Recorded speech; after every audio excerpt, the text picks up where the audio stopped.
जन्माष्टमी, एक ऐसी रात जब पूरी दुनिया में भगवान कृष्ण के जन्म का उत्सव मनाया जाता है। चारों ओर दीपों की रोशनी, माखन मटकी और राधा कृष्ण के भजन। लेकिन आज मैं आपको जो कहानी सुनाने जा रहा हूं वो आम जन्माष्टमी की कहानी नहीं है। ये है एक रहस्य, एक ऐसा रहस्य जो सिर्फ जन्माष्टमी की रात ही प्रकट होता है। नाम है नीलकमल का रहस्य। साल था 2025। मथुरा के एक मोहल्ले में जन्माष्टमी की तैयारी जोरों पर थी। लोग मंदिरों में झांकियां सजा रहे थे, बच्चे कान्हा राधा बनकर गलियों में खेल रहे थे। लेकिन इस भीड़ से दूर एक पुराना मंदिर खामोश खड़ा था। कहते हैं वहां दशकों से कोई पूजा नहीं हुई, पर उस मंदिर के बारे में एक अफवाह मशहूर थी कि वहां एक नील कमल छुपा है जो जिसे मिले उसकी एक अधूरी इच्छा भगवान कृष्ण पूरी कर देते हैं। आरव 22 साल का एक आर्ट स्टूडेंट उस रात अपने कैमरे के साथ उस मंदिर पहुंचा। वो पुरानी पेंटिंग्स को डॉक्यूमेंट करना चाहता था। अंदर अंधेरा था, लेकिन दीवार पर एक अजीब चित्र ने उसका ध्यान खींच लिया। चित्र में भगवान कृष्ण थे, पर उनके हाथ में बांसुरी नहीं, बल्कि एक चमकता हुआ नील कमल था। अचानक मंदिर के कोने में एक वृद्ध साधु प्रकट हुए। उनकी आंखों में अजीब सी चमक थी।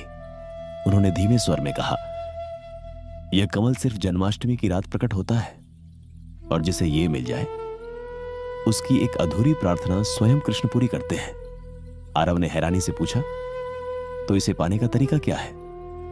साधु मुस्कुराए, तुम्हें 3 सवालों का उत्तर देना होगा, दिल से, दिमाग से नहीं। पहला सवाल, सबसे बड़ा बल क्या है? आरव बोला, प्यार। दूसरा सवाल, सबसे कठिन युद्ध कौन सा है? आरव, खुद से लड़ाई। तीसरा सवाल, सबसे सच्चा वचन कौन सा है? आरव की आंखें भर आईं। वो जो दिल से दिया जाए, चाहे दुनिया माने या ना माने। साधु ने सिर हिलाया। अचानक मंदिर के मध्य नीली रोशनी फैली और एक कमल धीरे धीरे प्रकट हुआ। साधु ने कमल आरव को थमा दिया। याद रखना, इसे अपने लिए नहीं, किसी और की अधूरी प्रार्थना के लिए इस्तेमाल करना। आरव तुरंत पास के अस्पताल पहुंचा। वहां एक मां अपने बेटे की जिंदगी के लिए रो रही थी। उसने कमल उसके हाथ में रख दिया। कहते हैं उसी रात वो बच्चा चमत्कारिक रूप से ठीक हो गया। अगले दिन आरव मंदिर लौटा, लेकिन वहां साधु नहीं थे। सिर्फ एक खाली आसन और दीवार पर एक नई पेंटिंग, भगवान कृष्ण बांसुरी बजाते हुए, और उनके पास खड़ा आरव हाथ में नील कमल लिए मुस्कुरा रहा था। शायद कुछ रहस्य हमेशा भगवान के साथ ही रह जाते हैं।